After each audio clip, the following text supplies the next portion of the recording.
Tonight, we are excited to have a very special guest, Amina Mohamed. Amina has taken her passion for photography and the love she has for her homeland, Uganda, and created a safe place for women in Uganda to learn photography and hopefully better their lives.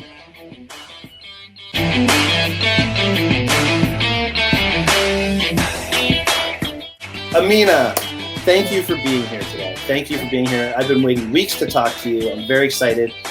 You and I go back. The others don't know you yet, but we're going to get to know you, and I'm very excited about that. But before we get to talk to you, I just want to welcome everybody to Expressions, the podcast. This is episode number 9. I am Brian Weiss. I'm with my friends, as always, Aurora Robinson, Ryan Knight, and Mark. And guys, how are you doing? How's it been? How's your week been? Aurora, how's your week been? It's been pretty great. I've had a good week at work, just kind of getting used to my new location.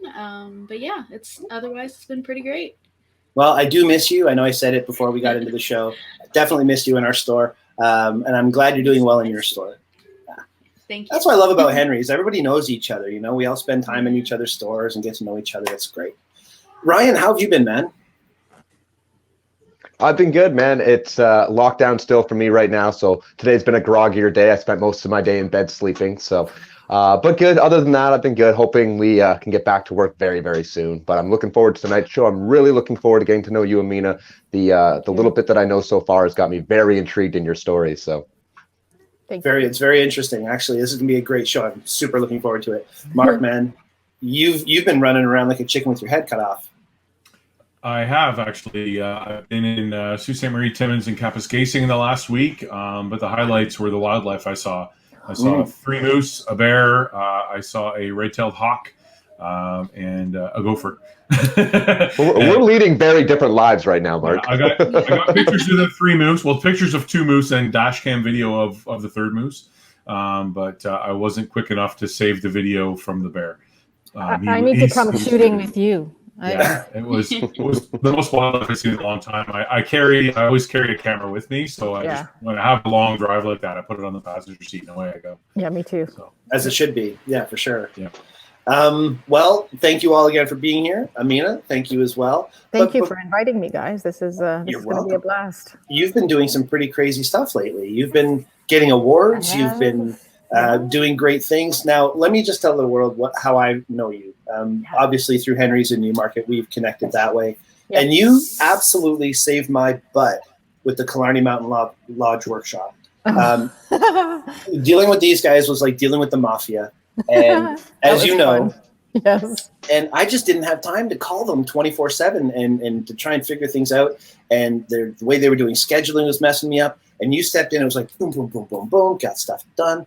I was just like in love with you. I thought it was amazing you were able to help me the way you did. So I thank you for them. Oh, you're so welcome. But anytime. That's only a part of what you do. And it showed me how you're able to go to a situation like traveling to Africa, bringing people there with you, meeting these women that need help, finding them. How do you find them? Like, how do you even get in touch with them? These are all things we're going to learn about tonight. Okay. Maybe you can give me a quick paraphrase of what it is you feel you do. What is your specialty, and not even what your specialty is, but what you bring to this adventure and this journey that you take to Africa? I think what I found is a way to combine travel, which usually is all about seeing the beauty and the sights of a place, with philanthropy. A way for those same travelers to get an appreciation for the place, but to also give back in a meaningful way. And you don't find that like common. And I think I found like something special in how I combine the two. And because it's the girls that we're teaching photography to is really the draw for people to come on our tour, more than, the safaris and the gorilla tour. You can do that anywhere with anybody, but you're not going to get the direct impact that your dollars, when you spend money to go on a trip, your dollars are directly impacting these young women to improve their lives. It's awesome. That's amazing. That's incredible that you're bringing a form of education. Like you said, it's not just a trip that they're doing. It's not just a safari or an excursion where they're seeing animals. Yeah. They're getting to learn something, getting a valuable piece of knowledge out of that. So that's incredible. I'm truly a believer that when you travel, You need to immerse yourself in local culture, regardless of how you do that. Is it, like immersing yourself in getting a dance lesson or learning how to cook the local dish or whatever it could be? I wanted it to mean much more than that. I wanted to mean that we're changing lives, not for just our traveler, which Uganda is going to blow your mind, but for the girls that we teach and help them change their lives.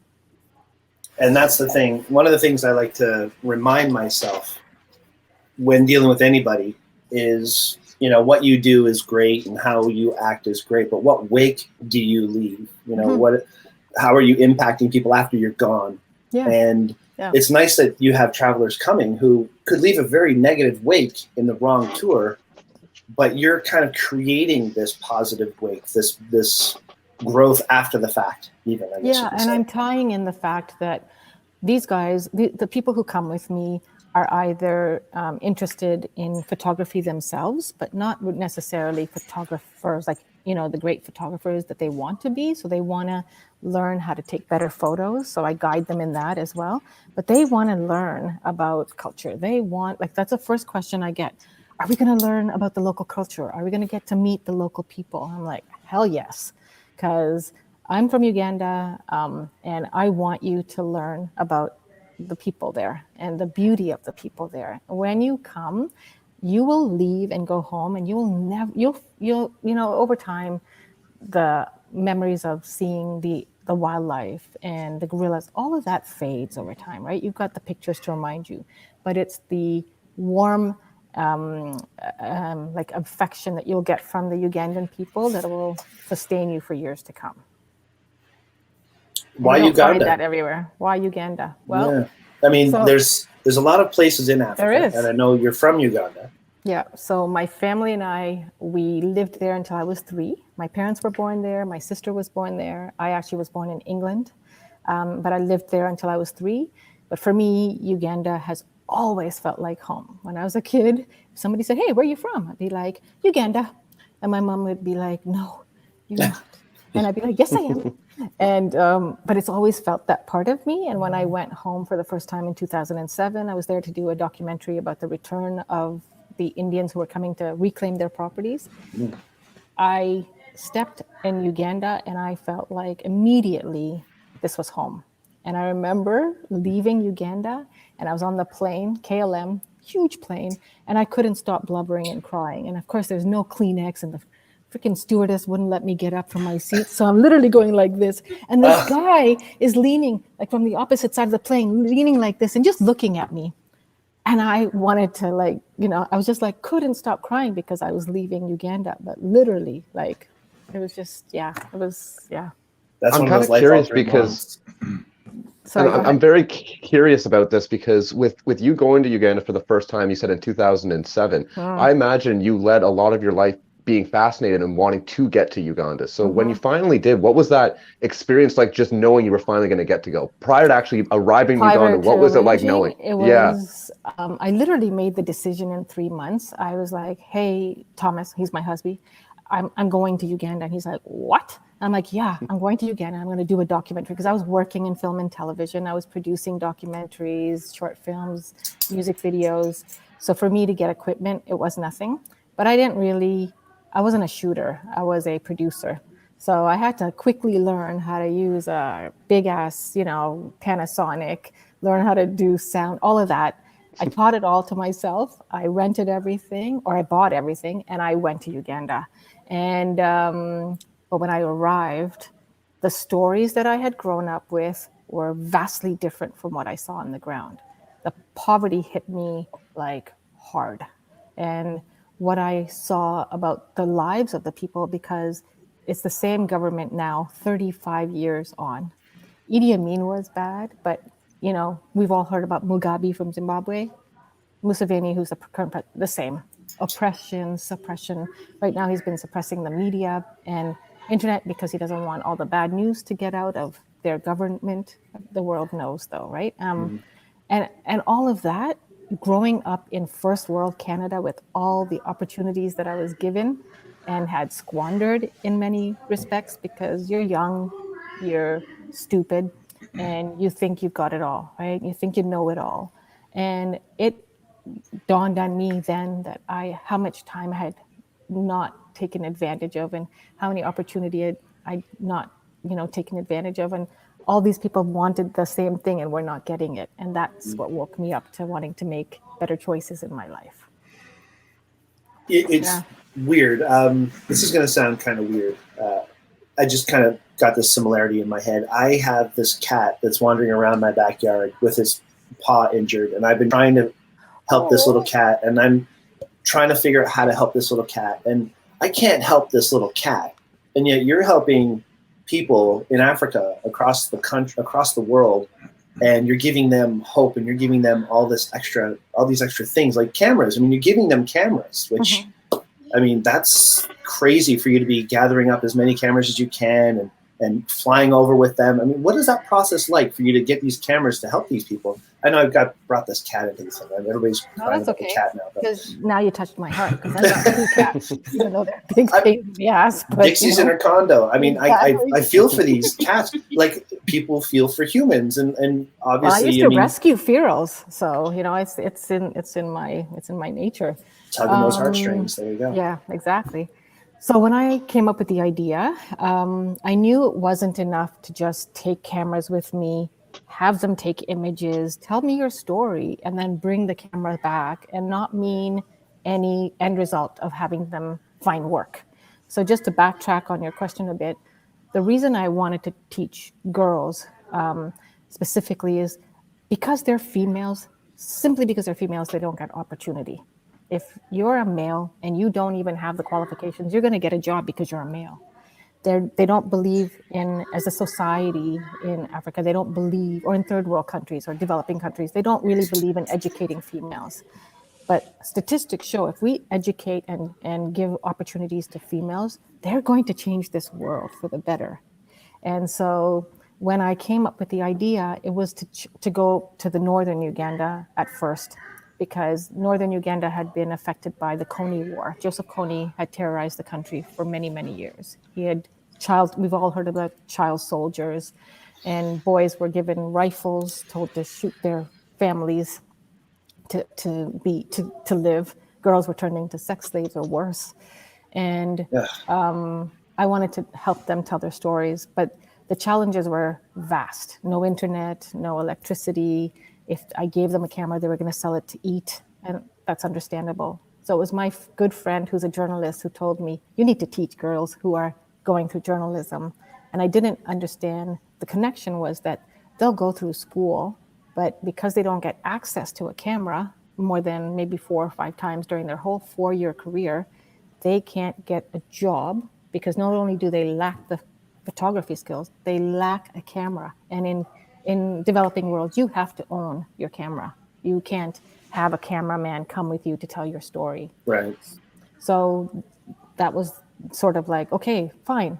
So when I came up with the idea, I remember I walked into Henry's and I talked to you about this. Hey, Brian, this is what I want to do. And you're like, yeah, that's awesome. I mean, I'm not going to Africa, but talk to Martin. So I started talking to Martin, and we started coming up with a plan. He was going to be the one to teach. And then all of a sudden he's like, yeah, I can't go to Africa. And I'm like, okay, I guess I'm going to be the one to teach. And already I put it out on Facebook and telling people. Oh, no.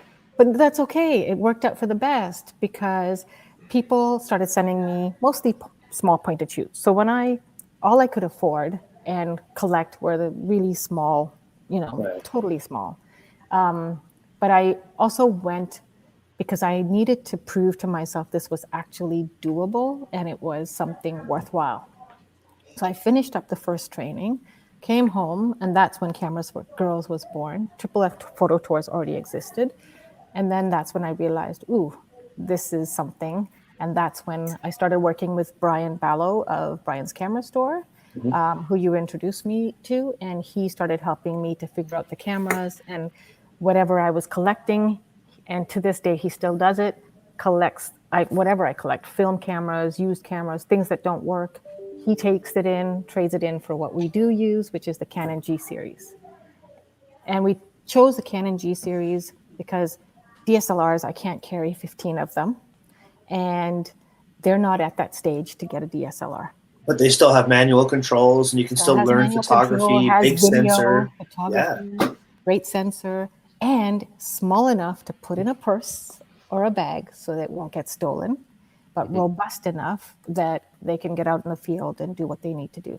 That's great. I didn't realize you were switching them for the G series. That's a great idea. Yeah. So that's what, from those small dinky ones that didn't really last, I collected, I started trading them in for that. So that's what we use. And for the girls who came through the first training, those ones that, wanted to go further, I traded those up into a G series. Cool. Well, I've got another camera for you at the store, by the way. So. Okay, awesome. I'll be in on Saturday. Nice. I've got a couple points that I picked up on there. So one of the first things I really wanted to touch on, and it's something that you said earlier on about, just saying how we all know what's going on. I personally, I'm not somebody who is up to date on what goes on around the world, on what happens in other countries. So to hear these stories and just to kind of hear even something like, how women aren't treated with equality when you go to Africa, something like that was unknown to me to the level that it exists, obviously.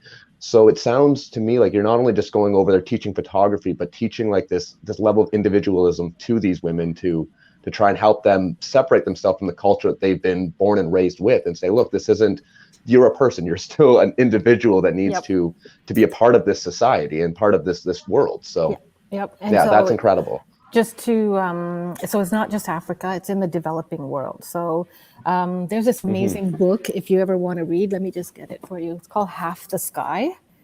I'll warn you, it is a very difficult read because it talks about female oppression, sex trafficking. The statistics are horrible. The number of girls who get sold by their own families because they can't afford to feed them. And the girls think that they're being taken to another part to work when actually they're being sex trafficked. And we have a big problem in Canada with illegal sex trafficking. It's something that's hidden under the rug and not talked about, but it has to be talked about. It has to get out there. And other than, you're right, other than photography skills, I'm teaching these girls about confidence in themselves, how to believe in themselves, how to fight for their right to get a job and to have the life that they want. I'll briefly tell you a story. So I've been working with one of our graduates.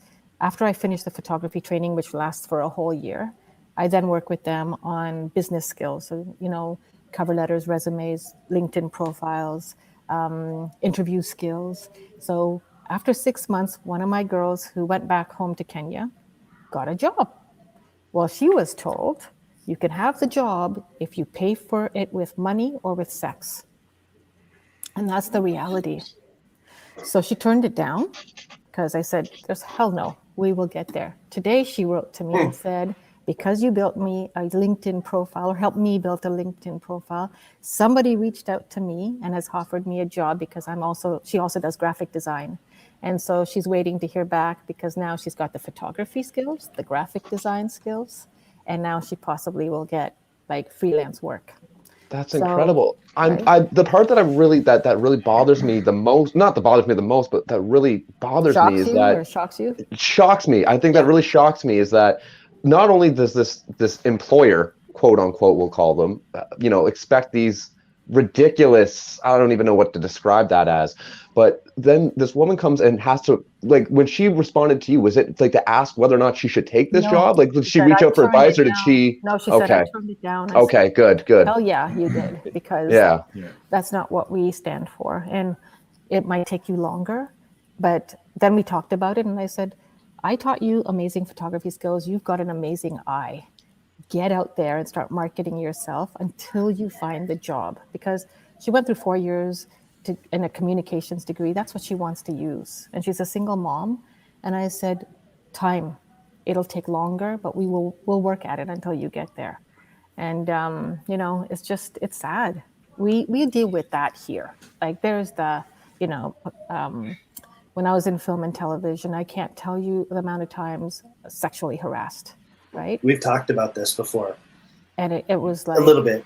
Yeah. I walked into a producer's office one day, executive producer, because I wanted the job to produce the film. And he sat with his leg up on the couch, like really like showing, And he's like, and he was so overt. He goes, yeah, you got the job. And I'm like, oh my God, that's amazing. And he says, for a price. Oh, And I wasn't stupid. And I said, hell no. And I didn't even, like, I walked out the door.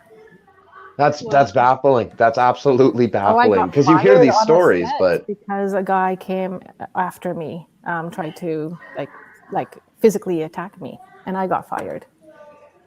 So it happens, right? It happens. And the one thing I talk about the girls is don't ever sell yourself, because once you do, you will never rise up in the ranks. They will keep you there. It's a the power scary struggle. part is that those are the two stories that you thought to mention. But what about the other stories? No, And the so one many. even that you mentioned to me about I believe it was a wrestler, Oh yeah, we won't get there. Yeah, right? your friend, the wrestler. Exactly. He wasn't as nice of a guy as some people might think. No. So Yeah. yeah, I mean, Yeah. you just all the other stories that we don't hear about, those are the scary ones. Yeah, and it's just, as a woman growing up in a first world country like Canada, you have the choice to say, "Fuck you, I'm not gonna go there," right? But when you're hungry and you have to feed your child and you have to feed your family, people say, "Oh well, she shouldn't have done that." Well, did she have a choice? And well, right, for me, and I hear a lot of the women in Canada that go through this have a yep, hard time speaking up, right? It's still that confidence level of yep, saying no. Like, thankfully, you were able to say, no, fuck you, man, I'm not a yep, part of this. yep, But there's still Yeah. so many women here in Canada that suffer with that. Then you add on, like you said, yep. what these women over in third world countries, Poverty is a poverty, killer.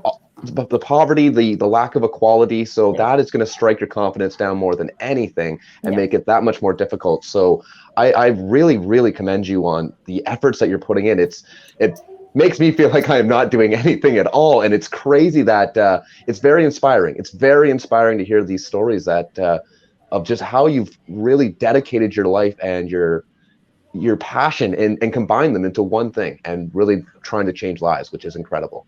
And this Thank is you. another thing that interests me. We were talking about how you're influencing and helping in the wake you're leaving in Africa, but it's also, Ryan is proof that every time you talk about this, every interview you do about this, you're educating the people here too. You're Yeah, educating absolutely. anybody who has an ear to the medium that you're putting it out on, Because that this is real and we have to if it's listen not to in your this. window, you're not going to care, right? You're not, because it's just like it's happening somewhere else. We've all and that's not anybody's fault. It's just, if I hadn't grown up in that country, I don't know if it would have meant so much to me to want to do this, right? If I had never visited for the first time.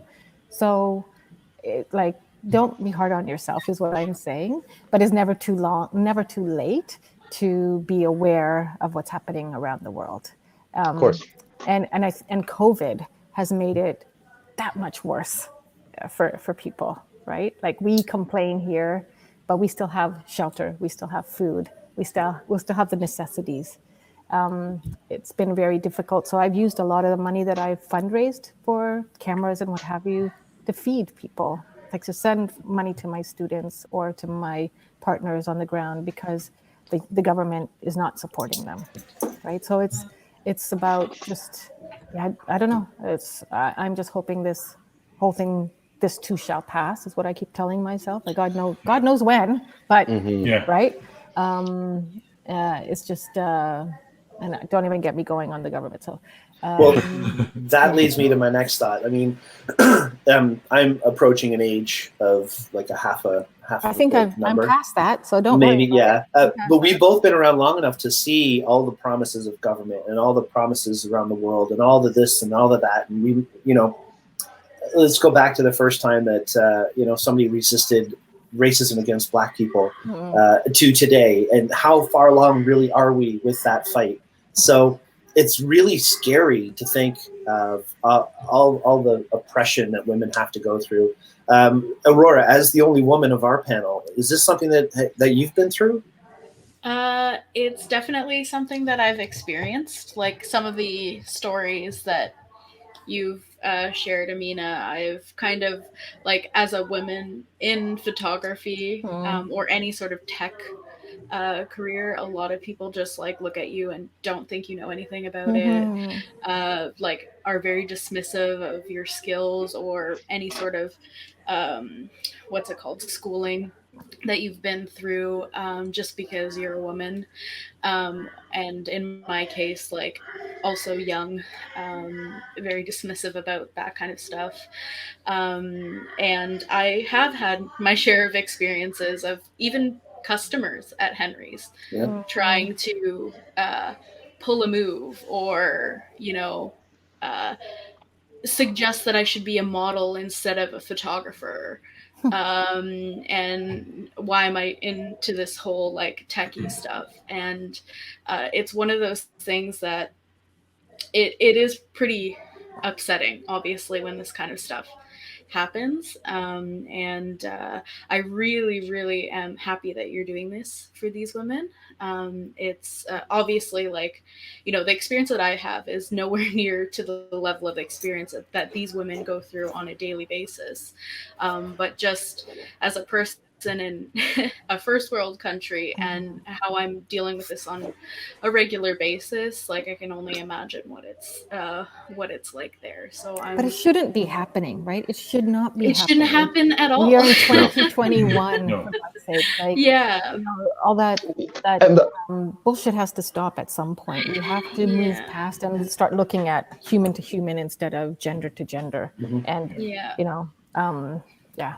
The hard part too is that like you worked so hard to try to help out third world countries, Africa specifically, and when I look at equality, when I look at sex trafficking, when I look at all these horrible things that go on in the world, it's so hard to fight that and to combat that, right? Like you've done so much to help one area, and there's other people and other organizations that will help, but it's a collective effort that we really need almost the entire world to get on. And that's the hardest part, is that people need to understand that it can't just be the ones that are putting in the effort. It can't just be the ones that are making the fight possible. Everybody needs to get on board with this and try to understand and be aware of what's going on. Absolutely. And myself, here we would say let's level the glass ceiling, right? Yep. That starts here, but it's an awareness I think a lot of people, myself included, need to become more in tune with. So he's my favorite new person. Yeah, he's been a favorite of mine for 10 episodes now. I just wanted to say I've been sort of just sitting here listening and taking all this in, and it saddens me and horrifies me to know that these things are going on, and it's going on, but you just don't have always the forum to speak out against it and to say that it's not right. And even for us, you mentioned that it happens here in Canada, like the human trafficking and sex trafficking, and it absolutely does. And unfortunately, it happens amongst populations that are the most vulnerable. Yeah. So I live in Thunder Bay now. And we have in Northern Ontario, as you know, there's a very large Indigenous population. Yep. And they're that at-risk population where, now you've what's the word I'm looking for? Now I want to know more about it. I want to know, like, what can I do as a person to speak out against that, or to make a difference in somebody's life when it comes to that sort of an oppression, and especially with when you come down to the oppression against just women. I mean, and it's something I think we've all experienced at some point, where we've seen a woman that's been propositioned to get a position, or they're not going to get any further ahead if they don't do a favor for that person in the higher role. So it's something that it goes against every fiber of my being to even think that there are people that think that that's right to do, and it's absolutely not. We're all human beings, and whether I'm white or black or Asian, I'm a human being. Whether I'm male or female, I'm a human being. Whether I identify as a man or a woman, I'm a human being inside. My organs are in the same spot as yours are. Exactly. So what's different then? What's different about belief? Because one of the things I keep on making notes on here is why. Why does this happen? Is it because of? It's obviously it happens everywhere. So it's not just like in Africa. There's homeless kids that grow up without parents, and they have to make tough decisions. Obviously they have. I mean, this is a big part of it in Africa, but it's not the same necessarily here. So how come we have this similarity in trying to control other people. Is this just like a human thing that we just I have think it's to human oppress? nature. Personally, I think I it's think human so, too. nature. Yeah. It's the I think you human nailed it with condition, that first word where you said beliefs. It's Yeah. what you're taught up. It's what you're born with, what you've grown up on, whether it's from your parents, whether it's your surroundings, whatever it is. Yeah. That's what you. There was a point in my life where I would definitely be. I wouldn't say sexist, but I would make jokes. I would say things that certainly I look back on my 14-year-old, 15-year-old self and go, "Wow, Dude. that was." I would never say that nowadays. So I'm 50. But it's That's my different era. times. But it's different times too, right? Then it was just like overlooked. Yeah. Now it's like shame on you. So things take time, I guess, to catch up. But let's talk about the Indigenous, Mark, because the government keeps on saying, oh, we're going to pour money into this and we're going to help them and we're going to build housing and we're going to bullshit. They're still agreed. They don't even have clean water. They don't. Right? So my friend they Sherry, she's a photographer, documentary photographer, and she's been working in some of those communities north of you, and it's heartbreaking. And now there's two sides of it, though. Okay, so the chiefs control it, and they really don't want outside influence because it will change. They're worried about changing their culture. If they accept money, they have to change their cultures. Like always, give and take, not just hey, we're going to help you keep your culture at the same time. But if you want this, then you have to do this, which that's not fair. And then there's the other side of the coin is the people who say they want to help but don't not necessarily help, right? And we've also seen the atrocious women who disappeared in that community, found murdered. How many years has it been? And they still have not come to any resolution or finding or anything. But yet, if it was a bunch of Caucasian women, but it's true, it would be done like yesterday. Well, it would have been the main thing all over the news in Canada, and I would know everything about it. I don't really know much about this story, honestly, right? Unless we follow it, right? And, exactly. So and I'm just saying we have to equal the playing field. We have to go human to human, not you're black, you're white, you're Asian, you're this, you're that. Yep. I don't see color. I see, are you a good person? Am I a good person? Are you a good person? Then I want to get to know you. Are you a horrible person? Then I don't, right? And that's how I think the world. People tell me that I'm what's the word? An optimist. Naive. Naive. Okay. Naive. Okay. Yeah. That I'll never see that in my lifetime, and I might not, but I choose to live that way. Yeah, the biggest the problem is, and we see it with the older population as well, is there is an antiquated set of values that gets passed down from parents to children. Yeah. And if you ever want to have a great example of that, look at a schoolyard and look at the how young kids, when they're so small, they'll play with anybody. It doesn't matter, male, female. It doesn't matter what color they are. It doesn't matter whether they're whether they're sick or in a cast or disfigured. It doesn't matter. They'll play with anybody, and then those values are taught. Right, Brian, you okay? You okay? Okay, perfect. And then so those values are taught. They're passed on, and whether you want to call it whether it's racism or there's ageism. There's all kinds of isms that are. Where people look down on other people because of whether it be their status in life or what how much money they make or whatever. I like to say, like, when I'm on the road, when I'm driving, I am no more important than anybody on the road, anybody else. Like, nobody on this panel is more important. So when you race to get in front of somebody, you're saying I'm more important than you, and no, you're not. You're not more important than I am, and I'm not more important than you are. And that's a very small example of what we're talking about. But to have a community of people where they are in crisis, and of course there's other things. There's the opiate crisis that hurts it as well. And then to your point, the chiefs are the ones that control everything up here. They control the flow of the money. They control everything that's going on with the community because they don't want it to take away from their values and their culture. And they shouldn't shouldn't have to True. trade in their culture. And they shouldn't. They absolutely No. shouldn't. But then what happens is people like, and we see them in town all the time. Right? The natives that come into town for medical appointments and things like that, and there are programs that help them when they're here. There are places that they stay, and they're out and about in the town, and they come in, they go shopping, and they so they come in and they've got the newest tech. They've got iPhones, and they've got AirPods and things like that, and those are going back on. So it's unfortunately, the more you try to shield somebody from something, the more they're going to experience it, and they're going to bring it in. It's unfortunate that people can't have an iPhone and keep their culture. You know what I mean? Like, why can't I have both? Why can't I have an iPhone and still follow my religion or follow my faith or follow my culture and my people's way of whether it be hunting or planting or making whether I make my own clothes, any of those things. Why can't I have both? As long as I support it and I honor that culture when it's important.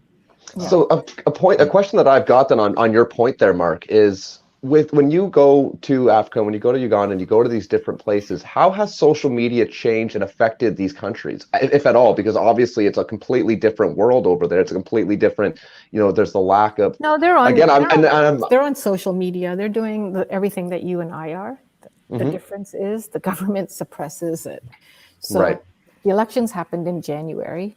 Everybody knew it was going to be another sham because what he does is jails his incumbent or kills them or imprisons them or whatever, or hurts them. Before the elections, like 3-4 months running up to the elections, the army was shooting with rubber and real bullets for no reason. People would gather to express that they were upset that he was going to win again, that everything was alive. There was one, the incumbent was very popular and people were going to vote him in, but regardless of whether they voted him in, he's going to come into power again. So literally he's suppressed like everything so that I can't even communicate with my students on a proper basis because we can't connect through internet all the time. And it's been a joke. So I have to record stuff, send it on a secure server, and then they can download it when they can. But he's also upped the charge to get on the internet. So they've taxed the internet. They've taxed anytime you want to be on social media, and you're worried about feeding yourself versus using social media. What are you going to choose, right? Right. So that's just such a way of controlling. There's no everybody. human right. Like it's a joke. Yeah. So, They found a way to take something that was supposed to connect the world, and they've done quite the opposite with it. Yeah. And it's just it's sad. It's just very. It sad. is. Yeah. Wow. Yeah. So is it? And I'm going to loosely say in Uganda, it's a democracy, but not really. The government would call it that, but it's the government says they're a democracy, but they're not. They're a dictatorship. Okay. Yeah, gotcha. That's unfortunate. It is because Uganda is the Pearl of Africa. It's known as the Pearl of Africa because it is the one of the smallest African countries, but the richest in natural resources. Okay. And Very so good. if they were to be smart and govern properly and give people the rights and really realize their wealth is sitting in their people, it would not be a poor country. If they would educate their people instead of charging them for education, they would be a richer country. I actually saw a video that touched on that. There was somebody in Africa who did like a 5-minute story on. She was talking about how she can't be mad at white people. She goes like, I'm not mad at white people. Like they've stolen our whatever, like our gold, our cocoa, all these different things. And she goes, but at the end of the day, that's not on you. You were doing what was necessary for your survival. I just wish our people had been doing the same at that time. Yep. Now, I don't know what, time frame she would have been talking about when she was referencing these stories. But then you look at what you're describing now, and it's clear that it's the same. She's got to feel that exact same emotion today as she did when she told that story and as those things were happening, right? Because it sounds to me like it is very much that Africa, or the government, I should say, is its biggest hindrance. It's its biggest. Absolutely. Yeah. Yeah. And I mean, when the British ruled, right, they just feel like they've always been under somebody's rule. There was the British, then there was this, then like it's colonialism. And it never ends, and it's not just for the people, right? You're always subservient to somebody else, and the government suppresses you, oppresses you. Like, where's the freedom? Well, the freedom but comes. yet, I have to say, when you go to Uganda, you will never hear them complain about anything, because they will always have a smile on their face for you. They will always tell you, it's all right, man. It's all good. Because nobody's going to listen, number one, and they're used to what they have, but they'll never complain about what they don't have, and they'll give you what they don't have. They'll give you the shirt off their back, and they have nothing to give, because they don't care about things like we do, right? They're not going to complain, oh, my cell phone's not working. They're not, like, we complain about everything way too much, and we have it's true. so much. Yeah, it's so true. Freedom comes from creativity, though. Mm-hmm. Like, you give them freedom just by giving them the tools to be creative and the tools to progress and to do better for themselves. Sorry, Aurora, I think I kind of cut you off there. Were you saying something? No. I was just saying that we take it for granted what they could, would just be happy having. And it really puts things into perspective. Yeah. Yep. It does. So you were saying you keep saying when you go to Uganda, and and it's supposed to be August. I'm hoping it's August. Everybody's telling me you're crazy. You keep saying to us when you go to Uganda, and you're right, because it's on the bucket list. My wife and I definitely want to go to Africa. So of all the places in Africa to go, you would Uganda. Suggest Uganda. Hell yes. Only because the people are really friendly. You're going to see the gorillas. Okay. There's 10 national parks. You can do Murchison Falls. Get there before the government turns it into electrical dam. Okay. That's they're selling off all the natural resources. Okay. It's just incredible. Like, the opportunities to do is. And see. Are we doing a day tripper? Everything. Yeah. Not a day tripper, but day tripper goes to Uganda. Triple F Photo Tours goes to Africa, and Triple F Photo Tours is Amina. So Mark, you and Chrissy should go with Amina. Yes. I was just that's what I was gonna say. You're obviously, once COVID is I'm gonna be optimistic. Once COVID is a thing of the past, and people are traveling again. I mean, I've got my first vaccine. I'm rocking Pfizer here in my arm, so I got nothing. I'm good there. So. Me too. Yeah. You and me together on that one. Yeah. How did you get Pfizer? I emailed the health unit. My wife is an extremely smart lady, and she recommended I email the health unit and explain to them that what I do for work. And they replied back and said, and this is the laughable part, they said, well, we're only giving the vaccines to people that are 16 years of age or older. Can you verify your birth date? So I kind of chuckled, and I replied back, and it said I was born in 1971. And they replied back and said, oh, yeah, okay, wow, you're old. Get in here. So she says, can you come this afternoon at 1:00? So I did, and so I got my first vaccine. But I do know that and this is probably going to air by the time this episode airs, the end of May. End of May, I believe. So by the time this one airs, it's 4 weeks from now. Basically, it'll air. By then, we should see a lot more vaccines everywhere in Ontario, which will be good. But get yourself on a list if you haven't. I'm on the 26th. Okay. So May 26th, you're going? Yeah. Okay, perfect. So you'll have your shot before this airs. This is airing on the 31st. Oh, okay. Yeah. June 2nd for me. June 2nd? Perfect. Nice. What about you, Brian? I'm waiting. Yeah. Oh, are you? I'm not against the vaccine in any way, shape, or form. I'm going to get it. I'm going to get the Pfizer one. I'm just also living a life that I'm extremely secluded. Mm-hmm. The only people I see are Steve, Joseph, and Lindsay, and Shelly and her mom. Maybe, like, I'll go downstairs to your mom. I don't go shopping. I don't go out with people. I don't do anything. I don't see the need in going to a bar. I'm fine. Yeah. I'll wear my mask everywhere I go. I sanitize everything. Aurora knows how careful I am. I'm just a little bit obsessed with staying away from things these days. So as long as I can keep that up, you would think I'll be fine until they work out, all the different variants coming from India and all the different things happening here and all the things happening there. And the Pfizer, if it helps everything, great. I'm still on board. But and I'm definitely not going to run a workshop until I've had my vaccination. So that is definitely going to happen for me. Well, and then that's get the your big one. vaccine so that we can have a workshop. I know. Just get yourself on a list. There's vaccines coming in, and you have to step up and get it. So that's my only thing is to say, get whatever vaccine you can get first. Exactly. And that was the advice. I'm not a medical professional, but I spoke to a lot of them. There's one standing right here, and she's writing me notes here. But basically, I was to get a shot. I was told that no matter what vaccine becomes available to you first, take it. Take it. And that's the long and the short of it. That's the impression. So now the only thing, and this is where I can joke about it a little bit. So there was no superpowers have developed at all. I thought I glowed in the dark at one point, but that was all. That was wrong. I think it was my phone. You could have been the aperture light. Nothing, right? But yeah, no glowing in the dark. I didn't develop a tail. I can't climb walls. And I can barely feel the microchip. No, I'm kidding. I have no thoughts of that. I know that the vaccine is something I should have. Yeah. There's certainly none of that in my mind. It's just but get it. Yeah, so the only thing I can say is the people that think they're using it for I think is it 4G or 5G they're saying? Right? Mark, they're using it for 5G. You don't understand, okay? You're being a sheep right now. You're being a sheep.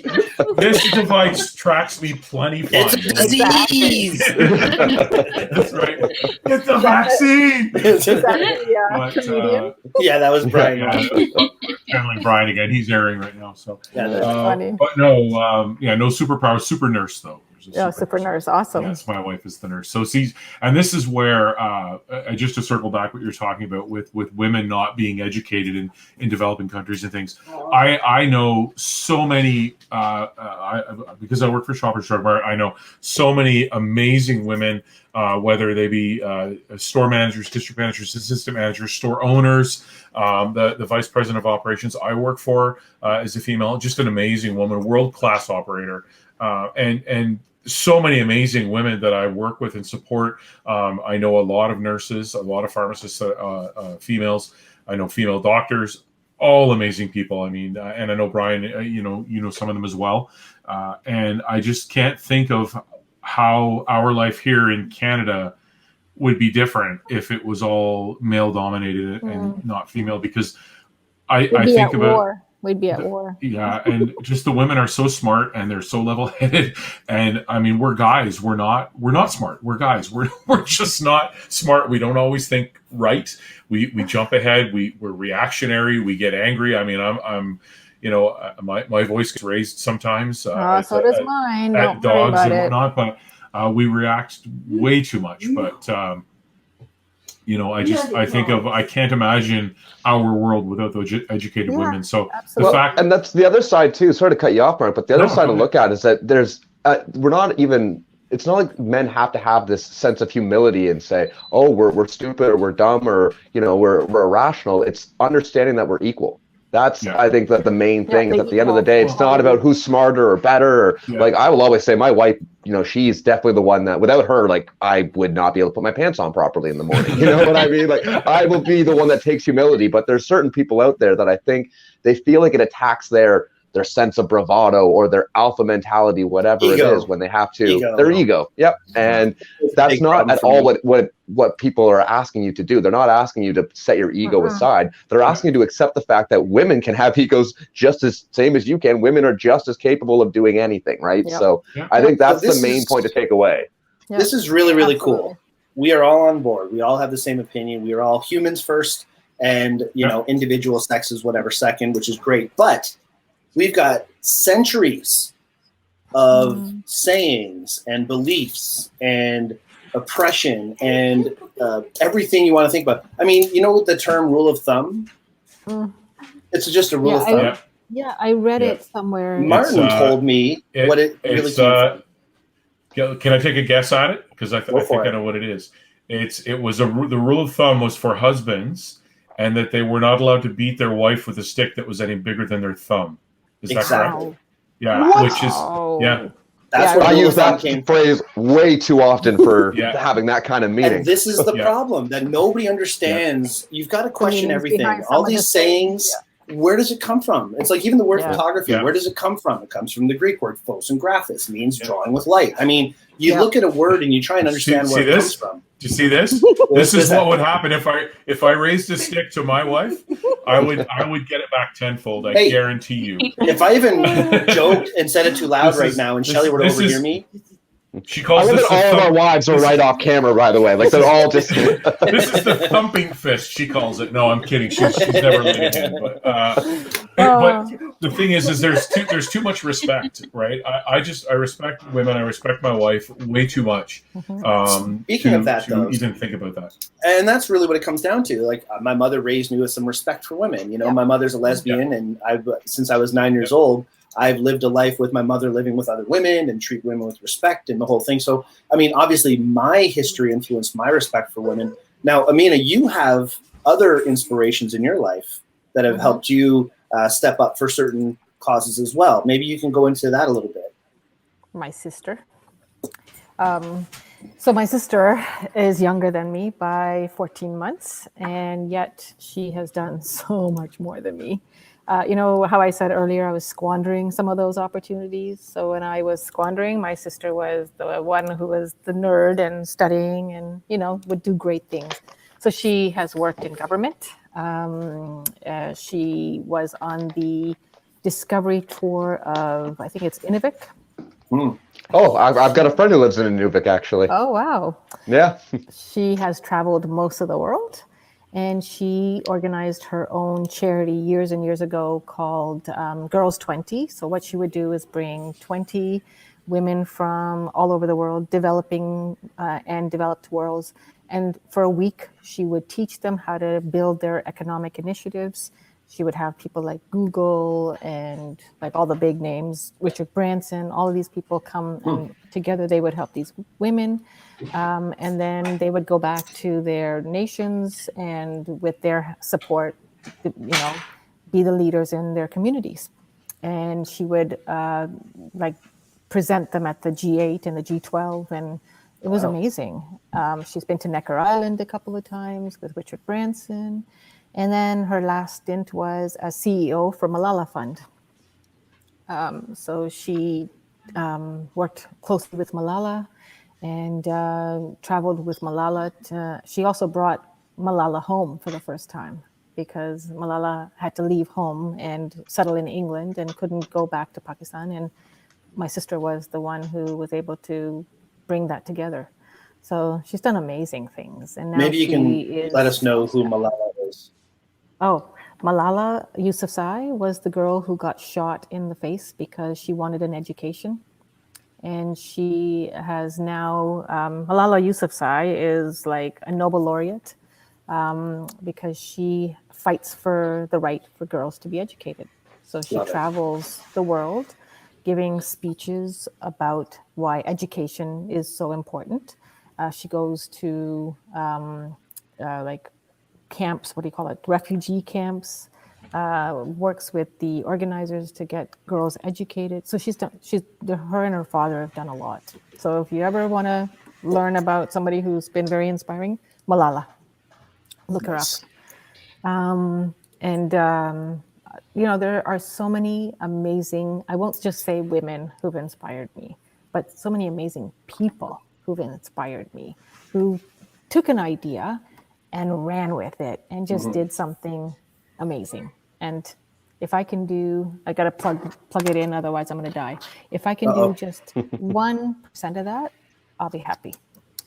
1%, I'll be happy. And I'm doing, so far we've had two trainings in Uganda. Our third one got cut off with COVID, but we've taught 32 girls so far and 11 now have full-time jobs. And hopefully today it'll be 12.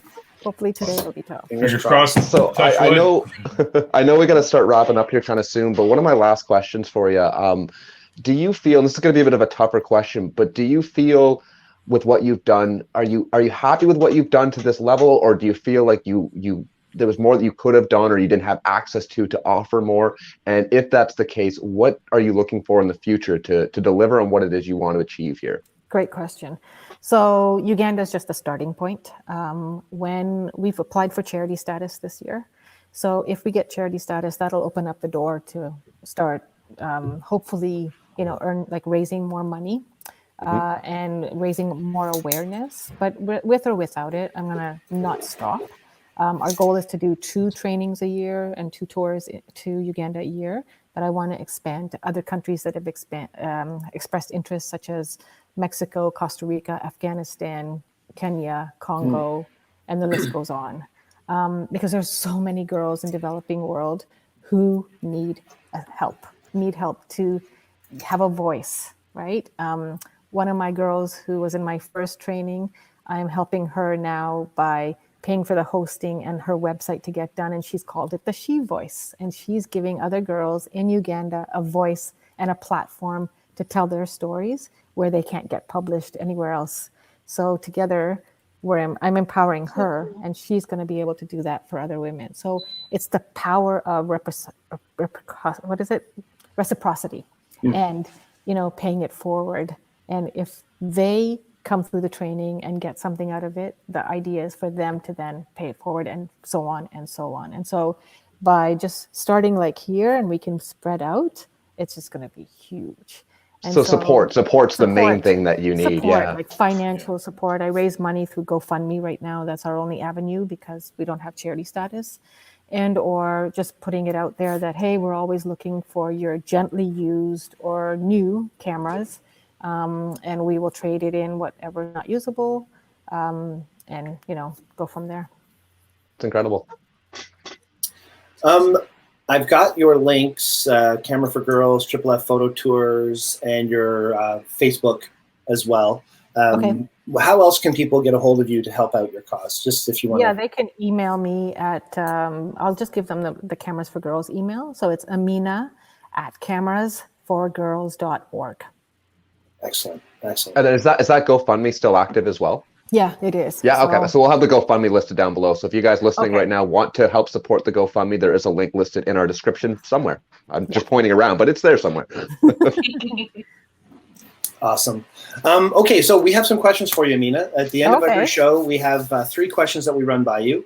The one question you've already answered, so I'm going to ask you that one first.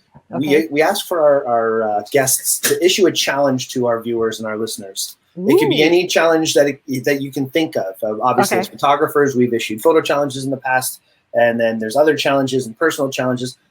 I know you've put some thought into this. Maybe you can let us know. What challenge would you issue? I'm going to tie it into the 2 things that I do, photography and philanthropy. So right now, COVID has hit everybody so hard. There are people in our community who are really struggling. They can't put food on the table, or they can't pay rent. And they want memories. They really want memories, right? At the end of the day, when you have memories, that's like overwhelmingly makes you happy, right? So my challenge is reach out to somebody in your community and offer a free photo shoot for a family. Do a draw and say, hey, I'm offering 1 free photo shoot to a family in need, or don't even have to say in need, but just a family in my community. And the second thing is there are a lot of service clubs like Rotary, Lions Club, Optimist, and they're always looking for imagery. I'm a Rotarian, very proud Rotarian. I'm still a part of Newmarket Rotary, even though I moved to Kawartha. Offer your services, join a Rotary Club, or join and just say, hey, do you have a fundraiser coming up? I can come and do imagery for 1 day. And, it gives you exposure, and it gives them images. Yeah. All right. Well, I'm going to join in this challenge. I'm going to take this challenge, and I'm going to give a free Briangle workshop to somebody who emails us at expressions@gmail.com and lets us know why you think you'd like to get more into photography. Briangle workshop is a 2 or 3 hour, gets you fundamentals and everything you need to know about photography to get going. So I'm going to take your challenge. I took it when I got back into photography as a refresher, and it really did it help me. It was awesome. You know that. So thank you. Email Brian. There you go. Free Briangle. Free photo shoot thing. I love that idea. That's awesome. There you go. Laura's got a free photo shoot going.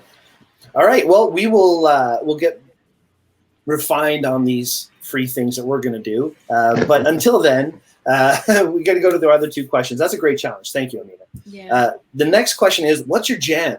What What's song my jam? do you listen to that just gets you amped, gets you ready for the day? Oh yeah.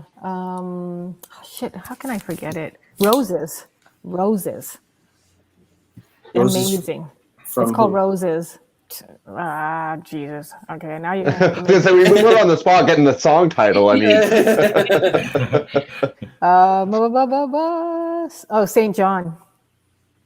St. John? Yeah, Oh, but okay, it's check that out. Saint and it's JHN. I got So it. good. Oh, geez. I will check that out when we're done. Great. Yeah. Or maybe I won't, because we're still thinking. We're still toying with the ideas of doing reaction videos to music. So, or at least Okay. I am. I would love to do that. I think we should do it. I'd love to hear what people think. We've got such a diverse age group here. To sit and listen to a Exactly. song that we've never heard before, I think would be really interesting. All right, so the next question we have for you, and the final question is tools of the trade. So, I mean, you know, in photography, everybody brags about what's in their camera bag. Yep. We see, you know, ever so-and-so do these videos. Hey, check out how awesome I am with all my gear. It's not about that. What tool do you rely on, whether it's just a mental tool or a physical tool that helps you out day in, day out, no matter what? Expose for the highlights. Oh, there you go. Push to the right. There you go. Expose for the highlights. I'm taking like down when I'm not working on all of this stuff, which is 24/7. I'm teaching myself better photography tips, because then if I become even better and I keep on improving myself, then I'm just going to teach it to my students. So I'm in the 2-man U workshop.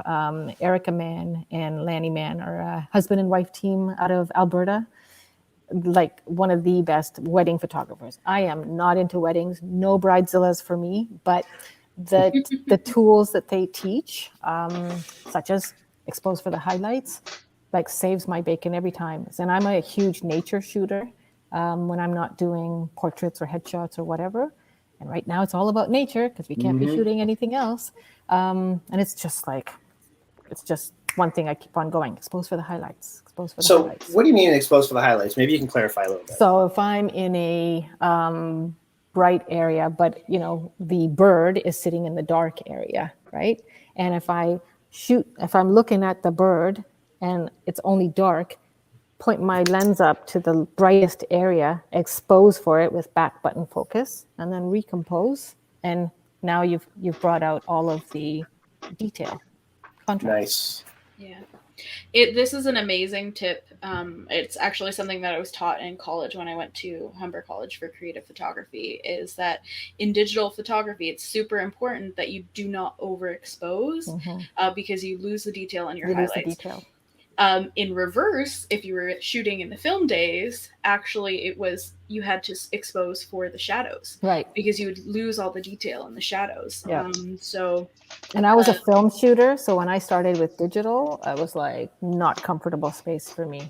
And then I put my camera away for 10 years, and then when I got back into this, film was no more, and all of a sudden it's just digital, and I still hate editing. Like it's a chore for me. But now, as I'm learning how to expose for the highlights, it is just like bing, bang, bang, and I can bring out details, and I'm not having to whip my hair out to edit. So it also helps you in your processing. Definitely. Perfect. And that saves money because time is money. Time is money. Absolutely. All right. Amina, this was awesome. I really appreciate you spending time with us. Thank you so much for the opportunity. It was so nice welcome. to get to know you all. And Mark, I'm going to hit Thunder Bay and go and find some moose and bears with you. There's a few up here, yeah. Oh, wow.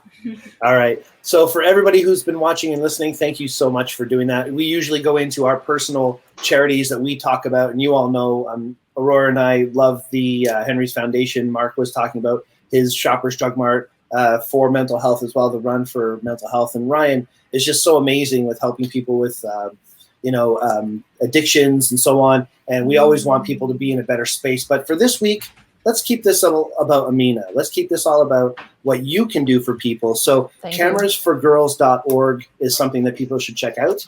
And if you can help out Amina and her cause, that would be fantastic.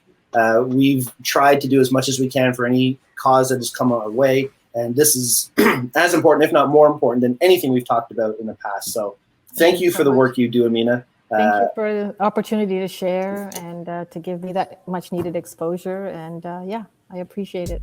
And congratulations on all the awards you've gotten lately, too. Yeah. Thank you. Superstar. Thank Superstar. All right. Ryan. Talk to you soon. Thanks, everybody. Bye. Take care. Bye-bye.